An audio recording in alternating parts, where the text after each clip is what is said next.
A lot of drama. For more on that, let's welcome in Kentucky Congressman and Chair of the House Oversight Committee, James Comer. Congressman, what was your take on the spending bill and the road it took to pass it?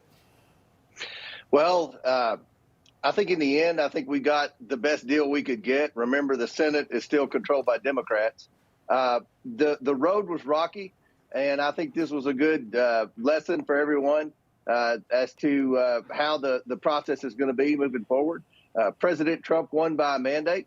We've got a lot of my colleagues in the House that their heart's in the right place, but they want to always tinker with bills, and you know they let the perfect get in the way of what can actually be accomplished and what can be done. And I think that my colleagues are going to have to understand that this is President Trump's agenda. We were all elected the majority solely because of Donald Trump. We would not be in the majority if Donald Trump hadn't won by the margin he won. So we have to work with Donald Trump. I voted with Donald Trump on every issue there last week. We had a lot of colleagues. Again, their heart was in the right place, but they wanted to argue and debate. And look, we've got 100 days. The first 100 days of the administration is the most important. We've got to work with Donald Trump, and hopefully moving forward, my colleagues will do a little bit better job of working with President Trump to make sure that we pass his agenda. Yeah, I want to ask you about the breaking news this morning. Joe Biden commuting the sentences of nearly all of the inmates on federal death row, 37 to be exact. What do you make of this? And it comes just 2 weeks after he followed through with the largest single-day grant of clemency in American history. And of course, as you know, that came after he pardoned his son. Well, I've been saying for a year now that Joe Biden was going to abuse the pardon power. And we're seeing that in real time here. He's not finished pardoning either. The question I have is who's actually making these decisions?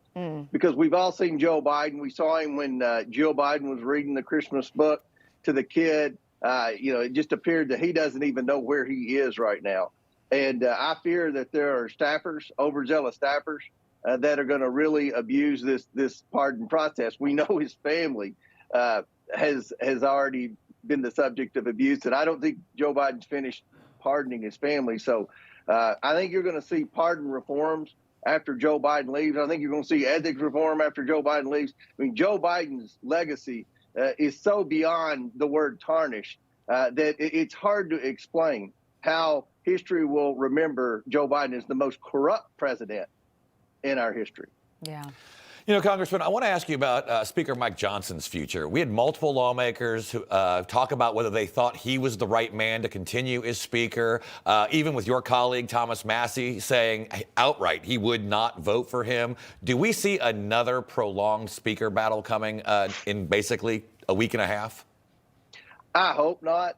And here's the situation. I mean, obviously, I felt like McCarthy should have been given an opportunity to finish his term.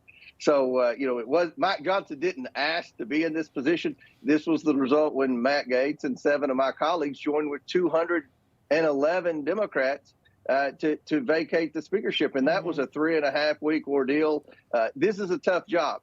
We have a lot of independent-minded Republicans in Congress. In some ways that's good. But when you get into a situation like we were in last week, it's very difficult. And I think Mike's got a difficult job. McCarthy had a difficult job. If we replace Mike Johnson, we need to make sure whoever is going to be nominated to replace Mike Johnson has the 218 votes.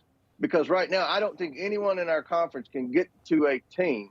I don't know whether Mike has 218 or not, but I certainly don't want to do what we did 2 years ago and go through the whole first week in limbo. So hopefully if there are more than 2 of my colleagues, 2 or 3, that don't want to support Mike Johnson, hopefully they think they've got a plan B, because the last time we did this, there was no plan B, and America got really upset with the behavior of the House Republicans over wasting essentially a whole month of legislation.